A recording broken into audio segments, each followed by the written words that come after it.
Alright, welcome back. We are going to get underway again in a second. I'm going to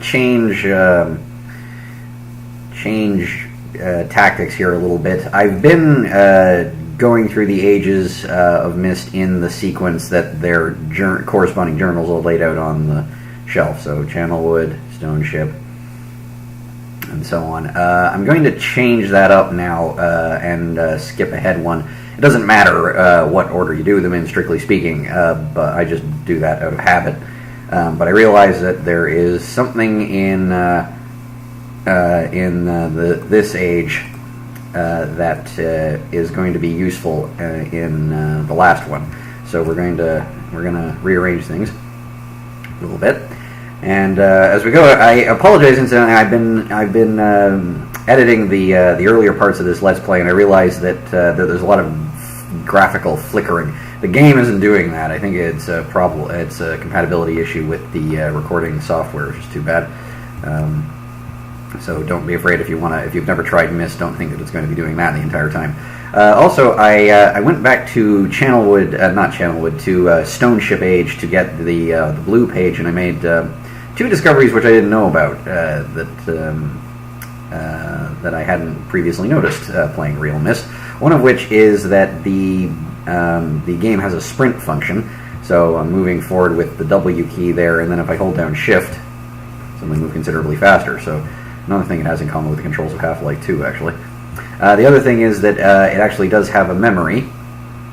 It remembered that we charged the battery, and it remained charged long enough for me to go back and get the other page, which is kind of handy. I don't think in the original game it would do that. It would have just reset. But all right, so activate that marker switch up by this great cog monument thing that we first looked at when we arrived in Myst.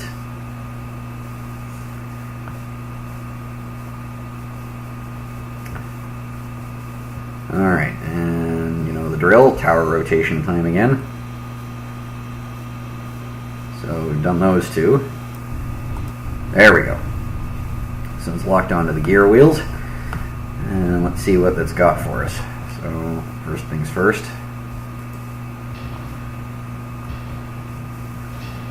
Tower rotation away.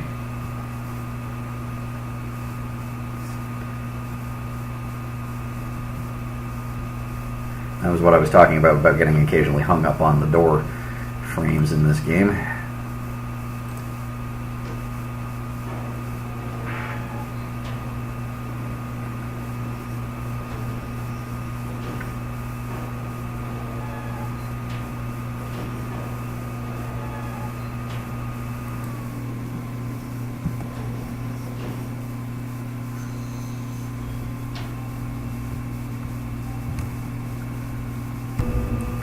Alright, so let's take a look up here. And there's the gear wheels. There we go.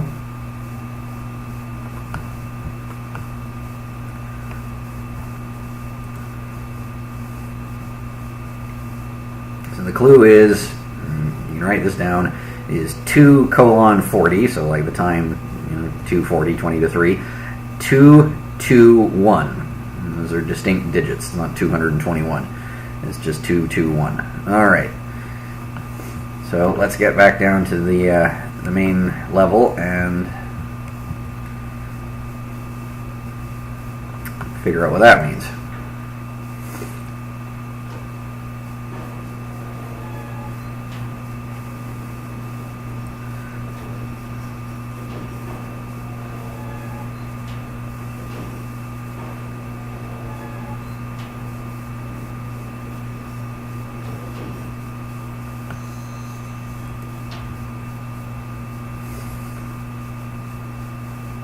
Alright, so we got to reset this back to normal.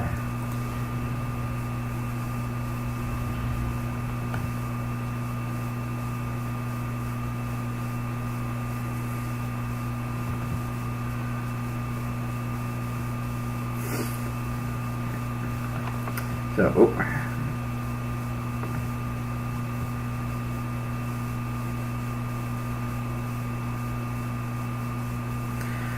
That was was the wrong way. So there's nothing immediately up there on the cogs, but our clue, first part of the clue was 2:40, as in the time, perhaps. And of course, the observatory had an element of that, but it needs an entire date, so that's not what we want. So instead, what we want is something that does tell time. Well, wouldn't you know it, there's this lovely clock tower down here. Alright, so we want to set it to 2:40, and here you have these controls, which this is nice. It used to be in the original game you could only look here or there. Those were your options. Now you can sort of you can at least sort of see out of the corner of your eye what's happening. So certainly it's currently at noon. Oh, now we've moved ahead 5 minutes. Okay, so the big wheel for the big hand, little wheel for the little hand. Simple as that. So okay, so we want 2. All right, 2, and I guess it's 2:05 now, so we need to make it 2:40. So it's 2:15, 20, 30, and 25. Sorry, 30, 35, 40. There we go. Push that button and presto. Okay. Gears again. You noticing a theme? So there's a marker switch here. It's kind of handy just to kind of let you know, keep track of where you've been in the library, so you can switch that on. And all right, so this is another one of those things you have to sort of engage with. So you click it once. There you go. All right, so I'll just show you. This is sort of a tumbler system, and let's take a look at how it works. So there's this lever turns the bottom two, the bottom one and the middle one, and this one turns the top one and the middle one. Okay, so and you can experiment with a couple of ways of doing this. You also, if you pull and hold, aha, moves the little one. And if you get stuck,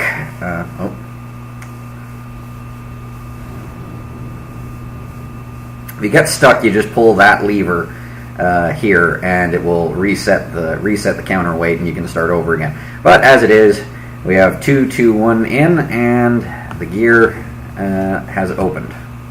Let's get on up there. We can use the sprint function now to save us a little time. Whoop. Again, it's a little hard to control where you're going, though. There we go. Aha. And we hear the distinctive mechanical age music. You used to hear it whenever you came up here, but now it only comes on when the cog is opened. Kind of makes sense. Alright.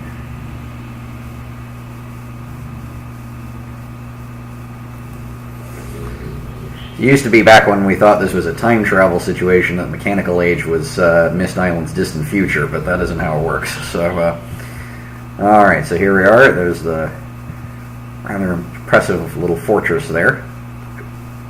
We're on an outlying island, and there's this system, which is some kind of symbol combination lock, but of course we don't have the combination yet, so we'll get to that presently.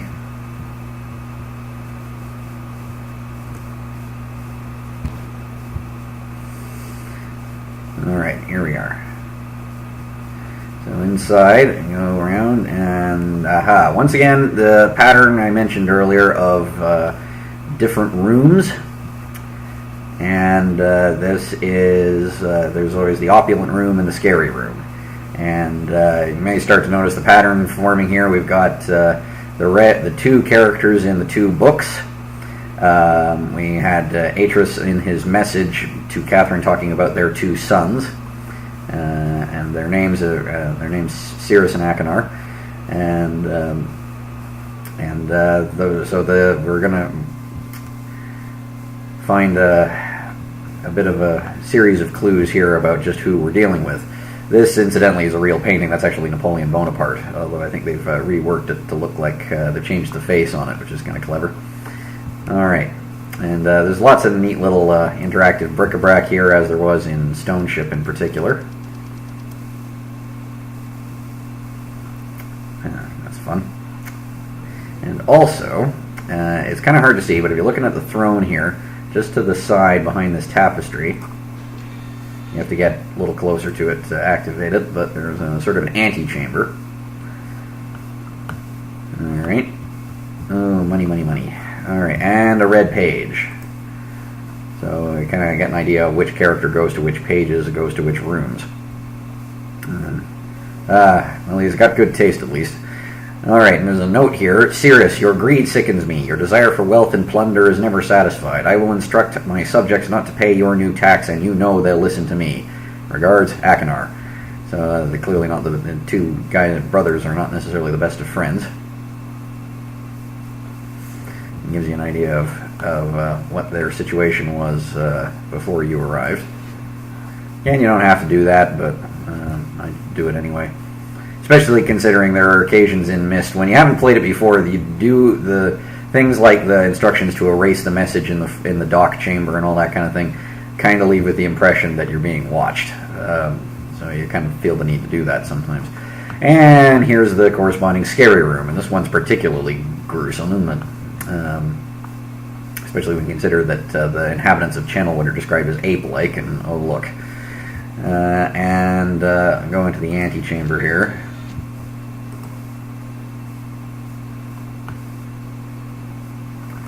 Oh, this is even worse. Okay, so there's the blue page, incidentally, and we'll come back for that later. And then, this is everything you need, isn't it? Okay, that's awesome. And that cleaver, and oh dear God, no, we don't need to see that. So the reason I'm pointing this out in all these bottles of poison and knives and so on is I feel it's necessary to point out that if you read the journals in Myst that describe Channelwood, Stone Ship, and Mechanical Age, they're all described as having inhabitants. And yet you'll notice we haven't actually met anyone. All we've got is the signs of Akanar's dubious sanity on the one hand and Cirrus's imperialistic greed on the other hand, and it does leave us with a bit of concern. And of course we also have the matter of the destroyed books that Atris noted in his emergency message to Catherine.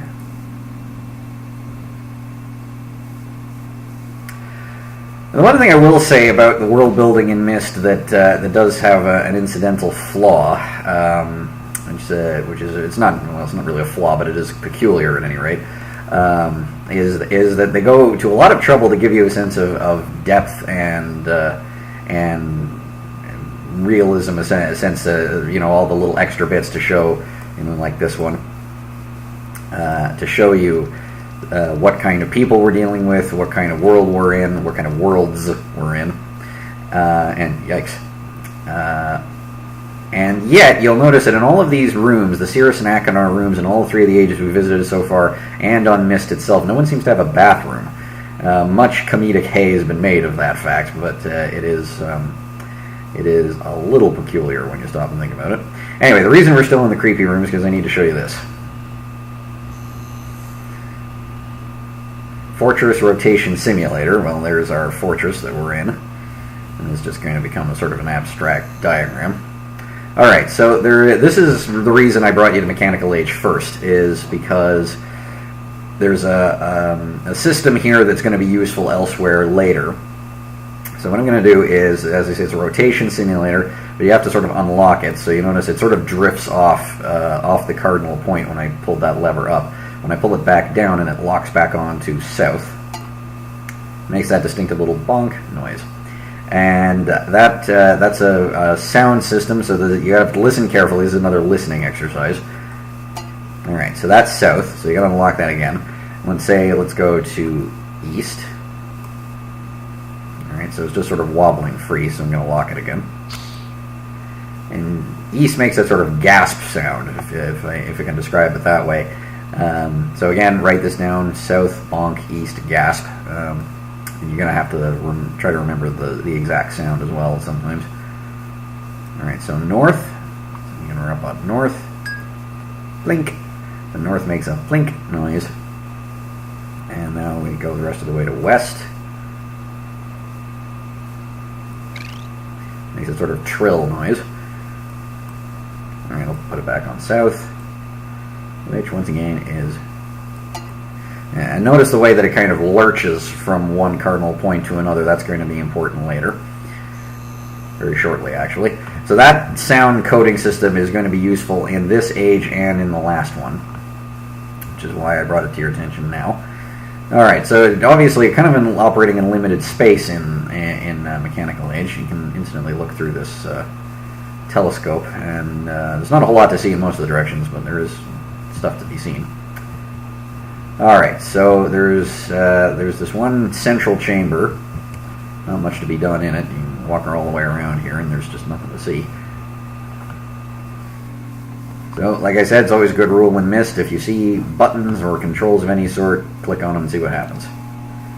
As here. Alright. Head down here, and you'll notice in these controls there's a sort of I incidentally did. You keep walking toward these things, and then it just locks you into them, so you can operate them. I just sort of wandered right into it. There's these two sort of semicircles with their openings in different places. Well, if I turn that lever once, it moves it around. You can just click and hold. All right. Oh, see, I overshot. It's a little tricky, this one. There we go. So they're now aligned, and they turn red. And of course, if I look around, aha. And another one of Myst's profusion of elevators.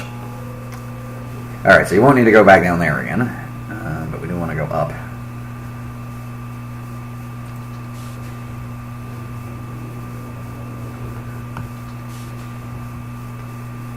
Alright, so we're in the upper, the little canopy chamber at the top here. There's some sort of big gearing system, but do we see any controls? We do not.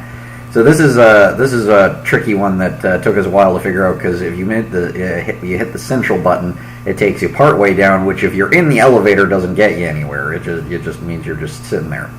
But if we click on it now, it's got a time delay on it. There's a reason for that. So we hop out, and you can sort of see them up there, but there we go. So notice these controls are comparable to the ones in the simulator that we found in Akinar's chamber, and it works the same way. So we're gonna, yep, there we go. So now we're looking south. The fortress is facing south, and what we're gonna do is we're gonna rotate it. And what you want to watch for is on these gears, they're gonna kind of lurch into high speed for a brief second and then slow down again. And you just want it, if you want to move 90 degrees, then that's just one lurch of the gears. So let's try that. All right, so you sort of saw what you don't want to hold on to it too long, but it actually didn't used to make any sound when the gears turned in the original Myst game, so that's kind of an interesting change. All right, so that's the gasp sound for east. So now we're facing east. So let's go down and see what the consequence of that is. So this red button is what you want. Things will lift back up, and we can go back down and see what happened.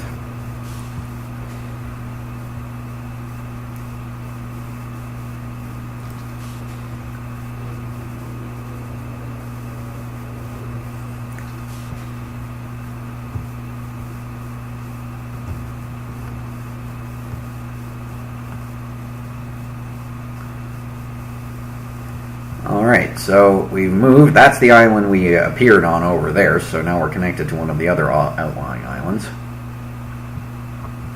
Let's do this. So we head up on here. Aha!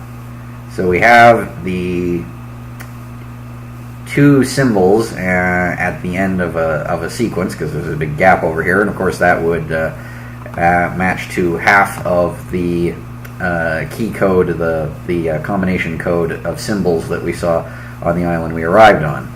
So, sorry, I should probably give you a chance to get a look at it. And so it's a sort of a sunrise image, abstract sunrise, and a half moon. So bear that in mind. Away we go.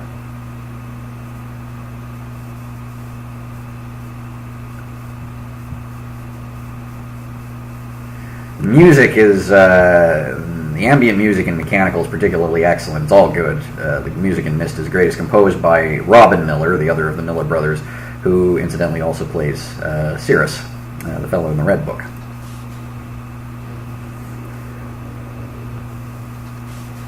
Alright, so we're on the main floor, but of course we want the controls back, so...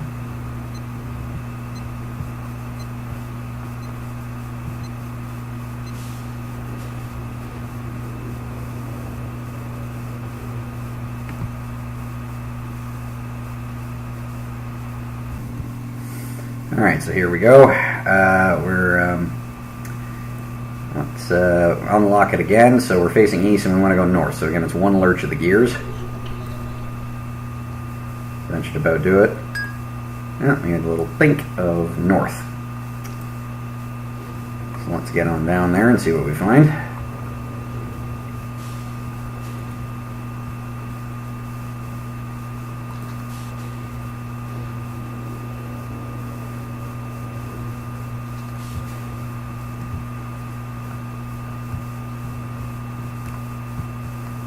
Incidentally, have another peek through the telescope while we're here. Yikes! Okay. When you're looking north, there's badness. I have to say that skeleton looks nothing like as realistic as it did when it was just a still, static image you saw through the telescope in the original version of Myst. But it connects through to something that you read in the journal for Mechanical Age and about pirates. So. But I'll leave that to you to see for yourselves. Alright, so here we are on another outlying island, and here is the other half of our combination code. So it's that sort of semicircle and this sort of triangle stripe pattern. Alright, good. And just rush back in.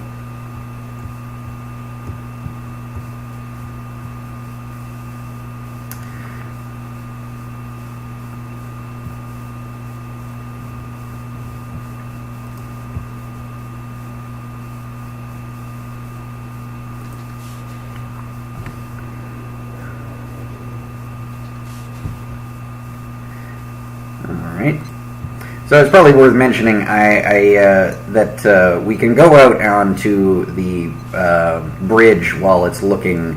If we move the fortress to face west, but it doesn't. But it opens onto nothing. There's no outlying island on that side. But so we'll just swing it around once.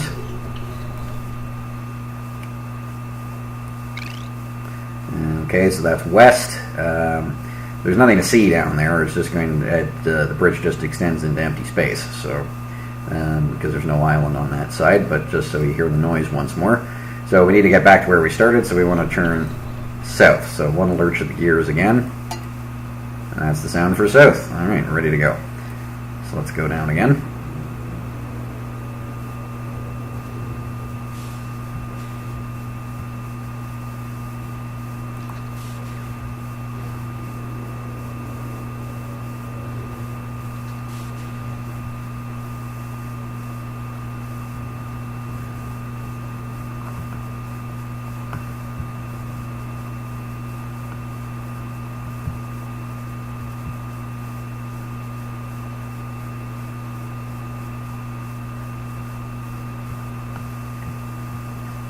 Alright, so we've explored, we've gotten a further feel for our two mysterious characters, Cirrus and Akinar, and we have a combination code. So here's the code input again. So it was that semicircle,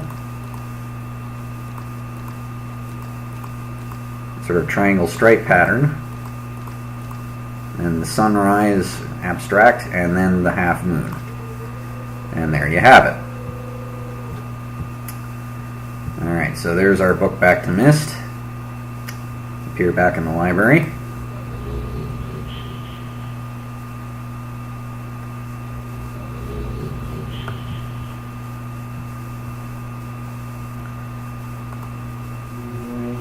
Alright, so we've got one age to go. I'll go back to mechanical and get the blue book, the blue page, pardon me, and then we'll come back and tackle the last age. Remember that sound code we learned as well.